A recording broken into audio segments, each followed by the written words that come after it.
জন্মসিদ্ধ ঠাকুর শ্রী শ্রী বালক ব্রহ্মচারী মহারাজ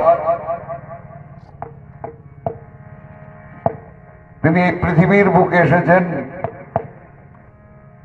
কেন এসেছেন, কেন সৃষ্টি করেছেন সন্তান দল, কি উদ্দেশ্যে এই মহাকাশের ধ্বনি, মহাকাশের মহানাম এই রামনারায়ণ নাম তিনি দিয়েছেন। আমরা এই পৃথিবীর মানুষ এই 60, 70, 80 বছরে